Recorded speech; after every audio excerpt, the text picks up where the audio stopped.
অন্নদাতা অন্নদাতা তোমাদেরই অন্নদাতা। মাথার ঘাম পায়ে ফেলে আহার জোগাও চাষি ভাই, নিত্য তোমার পাশে দাঁড়ায় কে যেন হে চাষি ভাই অন্নদাতা।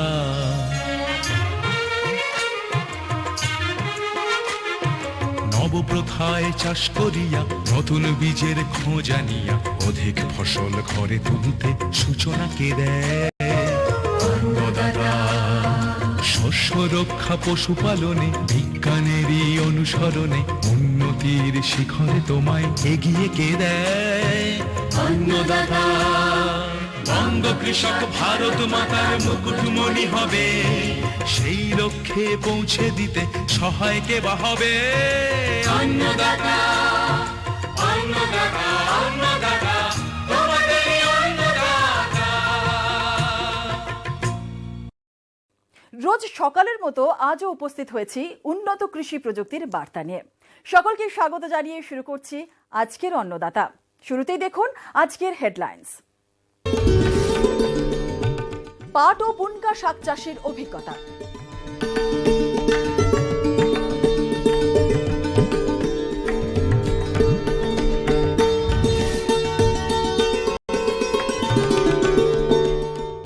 কেঁচো সার তৈরির প্রযুক্তি।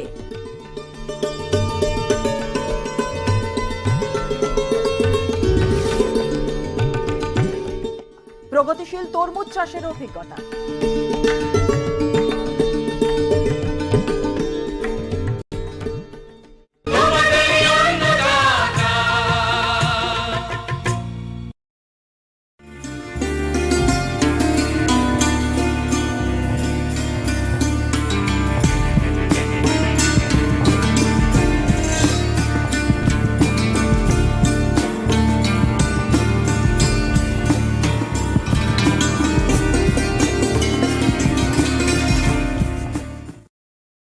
বাজারে শাক জাতীয় সবজির চাহিদা সারা বছরই থাকে। কলমি শাক, পালং শাক, লাউ শাকের পাশাপাশি পাট শাক বা পুনকা শাকেরও কিন্তু ভালো বাজার দর।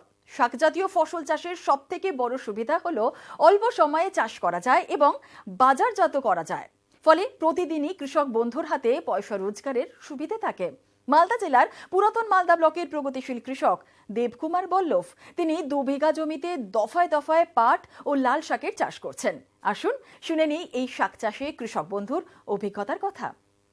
আমি বিভিন্ন রকমের সবজি চাষ করি, তার ভিতরে এবছর আমি 2 বিঘা জায়গায় পনকা শাক এবং পাটের শাক চাষ করেছিলাম। এই চাষ করার জন্য প্রথমে আমি জমিতে ট্রাক্টর দিয়ে টানাফাল দিয়ে চাষ করেছি এবং চাষ করার আগে এখানে 2 বিঘা জমিতে 2 টলি গোবর সার দিয়েছিলাম। দিয়ে চাষ করে ওই মাটির সঙ্গে ভালো করে মিক্সচার করে দেওয়া হয়েছে। তারপরে ওইটাকে আবার রোটার দিয়ে চাষ করেছি। রোটার দিয়ে চাষ করার সময় মাটিটা অনেকটা লেভেল হয়ে থাকে। এই লেভেল থাকার পরে কি করেছি, ওর উপরে পনকার বিছন এবং আলাদা করে পাটের বিছন ছড়িয়ে দিয়ে সেখানে মই দেওয়া হয়েছে। মই দিয়ে 2 দিন রোদ্রে শুকাতে দিয়েছি যাতে বীজটা জার্মিনেশনটা ভালো হয়। তারপরে সেই জায়গাটা জল দিয়ে, ভাসান জল দিয়ে একদম ভিজিয়ে দেওয়া হয়েছে। ভিজিয়ে দেওয়ার 3-4 দিনের মাথায় দেখা গেছে যে সব অঙ্কুরোদ্গম হয়ে গেছে এবং গাছ বেরিয়ে গেছে। গাছ বেরিয়ে যাওয়ার পরে যখন 8 থেকে 10 দিন বয়স হয়েছে তখন 2-1টা পোকা দেখা গিয়েছিল। তখন নিম তেল দিয়ে সেটাকে স্প্রে করে দেওয়া হয়েছে এবং নিম তেলের সঙ্গে একটা ভিটামিন দেওয়া হয়েছিল যে গাছটা গ্রোথটা ভালো থাকে সেই জন্য। তারপরে 2-1 দিনের মাথায় ওখানে বিঘা প্রতি 10 কেজি করে নাইট্রোজেন ইউরিয়া সার সেটা ছড়িয়ে দেওয়া হয়েছে। ছড়িয়ে দেওয়ার পরে আরও 10 দিন বাদে যখন 20 থেকে 22 দিন হয়েছে তখন শাক বড় হয়ে গেছে এবং তোলার মতন হয়ে গেছে। তখন সেই শাক তুলে মার্কেটজাত করা হয়েছে। এই শাকটা সারা বছরই হয়। এই শাকটা তেমনি এর মার্কেটে প্রচুর ডিমান্ড থাকে। এই ডিমান্ড থাকার জন্য এটা প্রত্যেক বছরই আমি চাষ করি। এবছরও 1.5 বিঘা পনকা শাক এবং 10 কাঠা পাটের শাক করা হয়েছিল। এই 1.5 বিঘা জায়গায় আমার পনকা শাক প্রায় 20 কুইন্টাল পনকা শাক বিক্রি হয়েছে এবং 10 কাঠা জায়গা পাটের শাক ছিল, সেটাও 6 থেকে 7 কুইন্টাল মতন হয়েছিল এবং দাম ভালো ছিল। এবছর এই টোটালটায় মোটামুটি প্রায় 50,000 টাকা বিক্রি হয়েছে। এটা খরচ হয়েছিল 10 থেকে 12,000 টাকা মতন খরচ হয়েছিল। অল্প দিনেই এটার বেশ ভালো অ্যামাউন্ট একটা লাভ পাওয়া গিয়েছিলো। এই জন্যই এবং প্রত্যেক বছরই এটা এই কারণেই আমি চাষ করি। এটা খুব ভালো মার্কেটে চাহিদা থাকার জন্য প্রত্যেক বছরই আমি এটার চাষ করি। এখন যে সিজন, এই সিজনে লাগানোর থেকে 20 থেকে 22 দিনের মধ্যেই হয়ে যায়। আর যখন একটু বেশি ঠান্ডা থাকে তখন এর দিনটা একটু বেশি লাগে, তখন প্রায় 1 মাস লেগে যায়। এই সিজনে এর গ্রোথটাও বেশি থাকে, তাড়াতাড়ি হয়ে যায়। আমি এই সিজনটাই বেশি করি। ঠান্ডাটা যখন একটু পার হয়ে যায় তারপরে এই পনকার চাষটা করি, তাতে খুব তাড়াতাড়ি বেড়ে যায় এবং খুব তাড়াতাড়ি মার্কেটজাত করা যায়। এই জমিটাতে আমি এর আগে কপি লাগিয়েছিলাম। কপি লাগানোর পরে আবার আমি ঝিঙে, কুমড়ো এইসব লাগাবো মনে স্থির করে রেখেছি। তো দেখলাম যে 1 মাস হাতে সময় ছিল, আর এই ফসলটাও হয়েছে খুব শর্ট টাইমের ফসল। এই জন্য আমি এই ঝিঙে লাগানোর আগে এই পনকা এবং পাটের শাকটা করেছি। অল্প দিনের ভিতরে আমার এই জিনিসটা হয়ে গেছে, তাতে মার্কেটজাত হয়েছে, ভালো প্রফিটটাও আসছে। এখন আবার আমি চাষ করে এই জায়গাটায় ঝিঙে, কুমড়ো এইসব লাগাবো। এতে অল্প টাইমের ভিতরে হয়ে যায়। অনেক সময় একটা ফসল ওঠার পর অনেক দিন গ্যাপ পড়ে থাকে, তখন এই শর্ট টাইমের ফসলটা যে কেউ করতে পারে। আমি এই লাভের জন্য প্রত্যেক বছরই এই চাষটা করে থাকি। এই চাষটা অল্প সময়ের মধ্যেই বেশ ভালো একটা লাভ হয়। আমি 2 বিঘা জায়গায় 10 থেকে 12,000 টাকা খরচ হয়েছিল এবং বিক্রি হয়েছে প্রায় 50,000 টাকা, প্রায় এই 40,000 টাকা মতন লাভ হয়েছে। এই লাভটা খুব শর্ট টাইমের ভিতরে পাওয়া যায়। এই জন্যই আমি প্রত্যেক বছরই এই পনকার শাকটা চাষ করি। 1.5 বিঘা জায়গায় প্রায় 20 কুইন্টাল পনকা হয়েছিল এবং পাটের শাক হয়েছিল 10 কুইন্টাল। এখন একটু বিরতির পর থাকছে প্রগতিশীল তরমুজ চাষের অভিজ্ঞতা।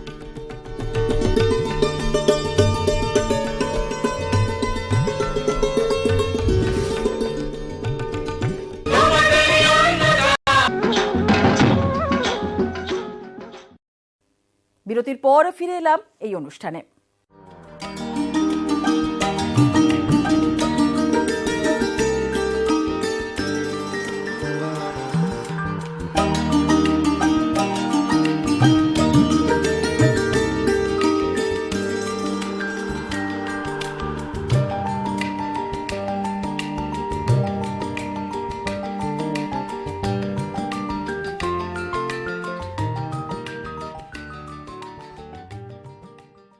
গরমের ফল হিসেবে তরমুজের বাজারে একটা স্থায়ী চাহিদা আছে। এখন অবশ্য বিভিন্ন হাইব্রিডের কল্যাণে গরমকালে ছাড়াও বছরের অন্যান্য সময়েও প্রগতিশীল চাষিরা তরমুজ চাষ করে থাকেন। নদিয়া জেলার চাকদা ব্লকের প্রগতিশীল চাষী জামির মণ্ডল 1 বিঘা জমিতে হাইব্রিড তরমুজ চাষ করেছিলেন। স্বল্প মেয়াদী এই ফল চাষ বেশ লাভজনক বলেই তিনি মনে করেন। আর একই সঙ্গে তিনি তরমুজ চাষে তার অবলম্বন করা প্রযুক্তির বিষয়েও জানালেন। ট্রাক্টর দিয়ে জমিটা প্রথমে চষে নিতে হয়, একটা চাষ দিয়ে ফেলে রাখলে জমিটা হাওয়া বাতাস খেললে ভালো হয়। তারপরে 4 থেকে 5 দিন পরে জমিটা আবার দ্বিতীয়বার আবার চাষ দিয়ে নেব। চাষ দেওয়ার পরে সেই দিনই হয়তো জমিটা রেডি করার জন্য প্রস্তুত হয়ে যাব। আমরা প্রস্তুত হওয়ার আগে আমরা সার, কীটনাশক, কোনো ফোরেট জাতীয় জিনিস যাতে দানাটা নষ্ট না করে দেয় সেটাকে নিয়ে এসে যেখান থেকে মার্জিনটা ফেলবো, যে পলিথিনটা সিস্টেম হয়েছে আটাতের যে তরমুজ চাষের যে পদ্ধতিটা আছে, প্রথমে ওই জড়ি টানাটার ঠিক উপর দিয়ে আমরা সারটা ছড়িয়ে দেব, দিয়ে মাটিটা টেনে দিয়ে পলিথিনটা পেতে দিতে হবে, যে ভাটির যেভাবে সিস্টেমে তৈরি হচ্ছে। তারপরে আমরা মার্জিনটা পাতার পর 2 দিন পরে আমরা জল দিয়ে সেচে দেবো। এটাকে জল দিয়ে সেচার 2 দিন পরে, প্রথম দিন সেচ দিলে হবে না, তারপরে আবার আরেকটা সেচ দিতে হবে যাতে তলার মাটিটা ভালোভাবে রসে যায়। 2 দিন পরে আবার আমরা খোপ খুঁড়ে পলিথিনটা কোনো খুঁড়ে কেটে দিয়ে ওর মধ্যে 2 পিস করে দানা দেব। কিন্তু বিঘা প্রতিতে 100 গ্রাম করে দানা লাগে। এটা 3 থেকে 4 দিনের পরে দানাটা বসানোর 3 থেকে 4 দিন পর চারাটা আস্তে আস্তে দেখা যাবে। চারা ওঠার পরে চারা যখন একটু বড় হবে তারপরে একটু ঘন সেচ দিতে হবে, তাহলে না হলে চারাটা শুকিয়ে মারা যাবে। এবার চারাটা কিছুটা একটু বড় হলে 6 ইঞ্চি চারাটা হলে তারপরে ডুগা ভাব দেখা যাবে যে ওই চারা থেকে একটা ডুগা ছাড়ছে। 1 হাত মতন হয়ে গেলেই 1 ফুট থেকে 1.5 ফুট হলে তারপরে আমরা জরির উপর দিয়ে একটা সরু সুতো দিয়ে গাছটা বেঁধে দিই, যাতে গাছটা পরের মধ্যে না পড়ে যায়। গাছটা বেঁধে দিলে হাওয়া বাতাসে হেলবে না, গাছটা ঠিক ধীর গতিতে এক জায়গায় উপরের দিকে বয়ে চলে যাবে। তারপরে 1 মাসের মধ্যে 15 থেকে 20 দিনের মধ্যে গাছটা আস্তে আস্তে যত গতিবেগ হবে, তারপরে ছোট ছোট তরমুজ দেখা দেবে। দেখা দেওয়ার পরে তারপরে গাছটা বড় হওয়ার সঙ্গে সঙ্গে আমরা জল সেচের সঙ্গে সঙ্গে কিছু কিছু সার দেওয়ার ব্যবস্থা করব। পরিমাণ বিঘায় তোমার 40 কিলো তবু সার দিতে হবে। এটা দানা সার, যেরকম 10-26, 14-35 দিলে ভালো হয়। ইউরিয়াটা চলে না তেমন। তারপরে 15 থেকে 20 দিন পরে যখন ফলটা দেখা দেবে, তারপরে 1 দিন 2 দিন পর পরে সেচ দেওয়ার সঙ্গে সঙ্গে আমরা ওই দানা সারটা কম বেশি দিতে থাকবো, যাতে গাছটাও বড় হতে থাকবে আর ফলটাও আস্তে আস্তে মোটা হবে। এটা টোটালিতে 90 দিন লাগবে যে পুরো ক্ষেতটা এঁটে যাবে এবং ফলটা আস্তে আস্তে রেডি হয়ে যাবে। পলিথিনটা দেওয়ার সুবিধা হচ্ছে যে মাটিতে জলটা ধরে রাখবে। দ্বিতীয় কথা, ঘাসটা কম হবে।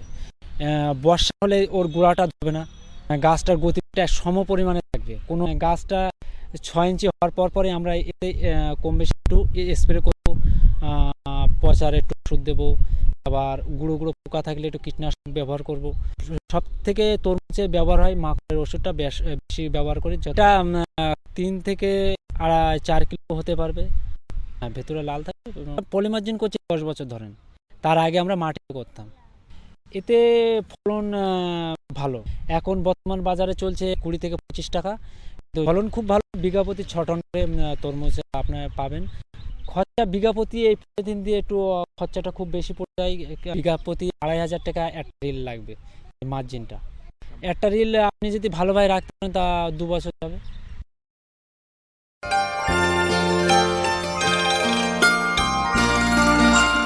এবারে দেখুন অন্নদাতা হেল্পলাইন। দর্শকেরা আমাদের কাছে বিভিন্নভাবে যে প্রশ্ন করে থাকেন তার উত্তর নিয়েই সাজানো হলো অন্নদাতা হেল্পলাইন। অন্নদাতা দপ্তরে বাঁকুড়া জেলার বরজোড়া থেকে ফোন করেছেন ঈশ্বর ধীবর। তিনি পোনা মাছ চাষ করেছেন।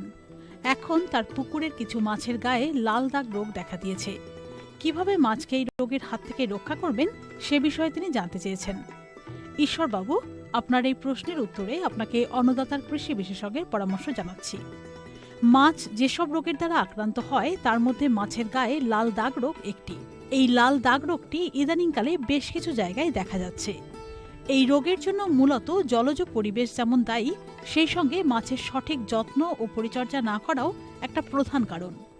রোগের লক্ষণ হিসাবে প্রথম দিকে মাছের দেহে পেটের দিকে প্রধানত লাল দাগ দেখা যায় এবং আঁশগুলো কখনো আলগা হয়ে যায়, কখনো আবার ঝরে পড়ে। ফলস্বরূপ মাছ দুর্বল হয়ে যায় এবং একসময় মাছ মারা যায়, যে কারণে চাষিকে ক্ষতির বোঝা বইতে হয়। রোগের প্রতিকারে একেবারে প্রথম থেকেই সুসংগত নিয়ন্ত্রণ ব্যবস্থা অবলম্বন করতে হবে। গ্রীষ্মের সময় পুকুরের জল শুকিয়ে গেলে পরিমাণ মতো সার, চুন ইত্যাদি প্রয়োগ করে পুকুরকে মাছ চাষের উপযোগী করে তুলতে হবে। আবার যে পুকুরে জল আছে সেখানে মহুয়া খোল দিয়ে পুরনো আমাছাপ মেরে ফেলতে হবে। বিশ্বস্ত হ্যাচারি থেকে মাছের চারা সংগ্রহ করতে হবে।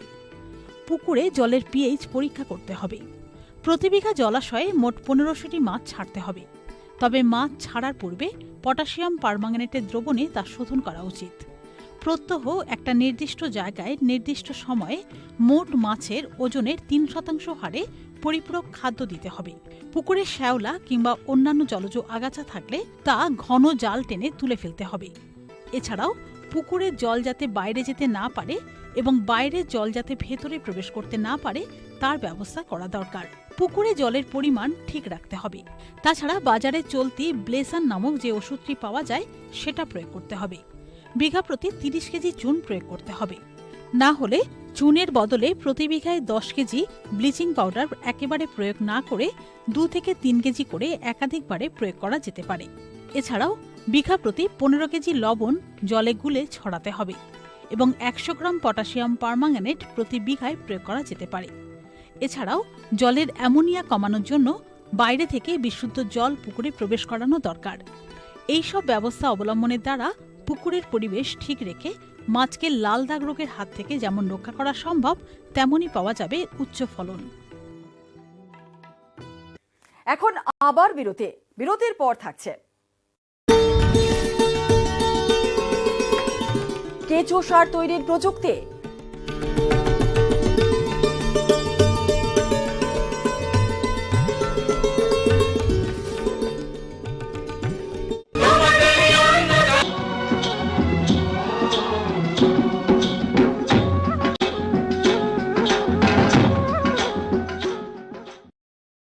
আবার ফিরে এলাম অনুষ্ঠানে।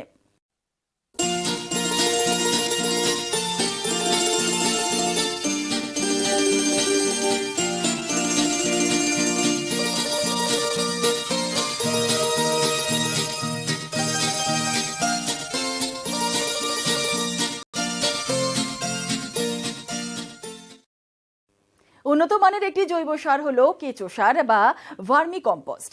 এখন এই জৈব সার তৈরির কাঠামো গড়ে তোলার জন্য সরকারি প্রকল্পে আর্থিক সহায়তা করা হচ্ছে। মালদা জেলার পুরাতন মালদা ব্লকের কৃষক তারিকুল ইসলাম তিনি এই জৈব সার তৈরির অভিজ্ঞতার কথাই আমাদের জানালেন। আমি লকডাউনের সময় টোটো চালাতাম। লকডাউনের সময় তখন আমি বসেছিলাম, কাজ কাম কিছু ছিল না। তখন আমি ভাবলাম কি এই কেঁচো সারটা মানে আমার কাকু বুদ্ধি দিল, তুমি করলে লাভবান হওয়া। আমি তখন 4টা সিমেন্টের ঋণ দিয়ে চালু করলাম। চালু করে দেখছি 3-4 মাস পর হচ্ছে, ভালো হচ্ছে, কোয়ালিটি সব বিক্রি হচ্ছে। এদিকে গ্রামের আশেপাশে টাউনে দোকানে সব নিতে লাগলো। তখন হর্টিকালচার অফিস থেকে তখন আমাকে ভার্মি বেড দিল 6টা। পলিথিনের টিন তৈরি, মানে লম্বা হচ্ছে 12 ফিট, চওড়া হচ্ছে 4 ফিট, উচ্চতা 2 ফিট। তো এটা চৌবাচ্চার ঠিক মানে খুঁটি পুঁতে চৌবাচ্চার ঠিন করে গাড়ানো যায়, মাটিতে লাগানো যায়, যেখানে ইচ্ছা সেখানে নিয়ে যেয়ে লাগানো যাবে। এটা খুব ভালো, এটাতে খুব ভার্মিটা বেশি হচ্ছে। হর্টিকালচার থেকে ভার্মি বেড যেটা পেয়েছি 6টা, আমি জমিতে আমার এই জায়গাটা ফাঁকা ছিল, এই জায়গাটাতে 6টাই বেড লাগালছি সুন্দর করে। প্রথমে তোমার গোবরকে অন্য জায়গাতে রেখে পচালাম। 15 দিন পর তখনকার গোবরটা করলাম, কচুরি, কলা গাছ, সবুজ লতা পাতা কেটে কুচি কুচি করে 1 ইঞ্চি 3 ইঞ্চি করে লেয়ার দিলাম একটা।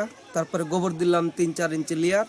তার বাদে ফের সব সবুজ লতা পাতা সব দিয়ে তার বাদে 3-4টা লেয়ার করে তারপরে কেঁচো ছেড়ে দিয়ে চটের বস্তা দিয়ে তখনকার ঢেকে দিলাম। দিয়ে তখন 15 দিন 20 দিন পর তখনকার সারটা একসাথে ধীরে ধীরে হতে থাকে, ওপর আস্তে আস্তে করে কেঁচোটা এরকম ভাইবে সেলে ঠিন করে হাত দিয়ে করলে কিনা তা বাদে তখন কেঁচোটা নিচে চলে যায়, তখন আস্তে আস্তে ওপর উঠেনি।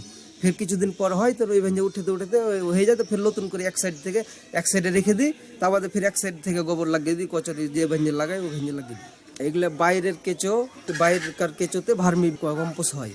কেঁচোটা মানে 3-4 মাস পর পর ডিম পাড়তে থাকে। একটা ডিম থেকে অনেকগুলোই হয়, মানে কেঁচো ডাবল হয়ে যায় বাচ্চা দিয়ে দিয়ে। কেঁচোটা ছাড়ার পরে চেক করে দেখতে হয় কি পানি কখন লাগবে না, পানি যখন লাগবে আমরা বুঝতে পারি। পানিটা তোমার আমার একটা ডাব্বা আছে, ওই ছাঁকনি দিয়ে ছিটিয়ে দিতে হয়। যখন দেখি কেঁচোটা খেয়ে গোবরটা খেয়ে যখন পটি করে দেয়, যে ভুরভুরা হয়ে যাবে, তখনকার হয়ে গেছে ভার্মি কম্পোস্ট, তখন ওপর থেকে উঠিনি। তারপরে তোমার নিয়ে এসে ওই এক জায়গায় করে ওখানে নেট করে নিই, মানে চালনা দিয়ে চেলে নিই। চেলে নেওয়ার পর ফ্রেশ হয়ে যায়। তার বাদে তখনকার প্যাকেট করি, তোমার যে পাইকারি নিয়ে খুচরো দিয়ে গ্রামও নেয়, তোমার সব জায়গায় যেখানে অর্ডার হয় আমি দিয়ে আসি। এখন বিক্রিটা ভালোই হচ্ছে আমার। আর বেডটা বড় করেছি, স্যারেরা দিয়েছে বেড, এখন ব্যবসাটা ভালোই চলছে। আর আগামী দিনে মনে করছি কি আরও বড় করব। আমার একটা বেডে ভার্মি বেডে তোমার 1500 টাকা খরচা হয়। একটা বেডে তোমার 3 কুইন্টাল সার বেরায় আমার 20 দিন 15 দিন। মানে কেঁচো আমি যেটা বেডে বেশি দিই ওটাতে আমার 15 দিনে হয়ে যায়, যেটাতে বেডে কম থাকে কেঁচো ওটাতে 20 দিনও লাগে, 1 মাসও লাগে। তো ওইটা থেকে 3 কুইন্টাল সার পাওয়া যায়। তার মধ্যে বিক্রি হয় তোমার আমার 3000-4000 টাকার বিক্রি হয়, তোমার 2000-3000 টাকা লাভ হয় একটা বেডে। এবার আমার 6টা বেড আছে, 6টা বেডে তখন আমার দেখছি লাভজনক, এটা ভালো কোয়ালিটি হচ্ছে, ওই জন্য আমার চাহিদাটা বেশি, ওই জন্য আমার বিক্রিটা বেশি হচ্ছে। এখন আরও মনে করেছি বেড অফিসের সঙ্গে যোগাযোগ করেছে, বলেছে কি চৌবাচ্চাও করে দিবে, সিমেন্টেরও করে দিবে। আর এই বেডটাও খুব ভালো, মানে চৌবাচ্চার করতে গিয়ে বেডটাই বেশি ভালো। আমি ছেড়েছিলাম একটা বেডে তোমার 6 কিলো করে, ওইটা টাইম লেগেছিলো প্রথমে অনেক দিন, তোমার 40 দিন লেগে গেছিলো। তারপরে যখন একটা বেডে যখন 8 কিলো ছাড়লাম, 10 কিলো ছাড়লাম, তখনকার 20 দিন 15 দিনে তখনকার সারটা তাড়াতাড়ি হতে লাগলো। চাহিদা আছে ভালো বাজারে। পাইকারি তোমার 12 টাকা, 10 টাকা, মানে যে যেরকম নেয়, কিন্তু কোয়ালিটির আমার ভালো, ওই জন্য আমার রেটটা বেশি। এমনি বাজারে তোমার 8 টাকা 7 টাকা 6 টাকা এরকম সব যে যেরকম পারছে বেচে দিয়েছে, কিন্তু আমার কোয়ালিটিটা ভালো, ওই জন্য 10 টাকা 12 টাকা করে আমি বিক্রি করি। এটাতে লাভজনক ব্যবসা, আর এটাতে বিষমুক্ত খাবার জমিতে দিলে এটা মানে অন্য রাসায়নিক সার কম দিতে হবে। এই অনুষ্ঠানটি আপনাদের কেমন লাগছে? আপনারা আর কি কি দেখতে চান অন্নদাতা অনুষ্ঠানে? জানিয়ে চিঠি লিখুন। আমাদের ঠিকানা Annadata, news 18 Bangla, Godrej waterside, tower 1, Salt Lake, sector 5, Kolkata 91। অনুষ্ঠানটি আজকের মতো এখানেই শেষ করছি। আবার দেখা হবে কাল সকালে। নমস্কার।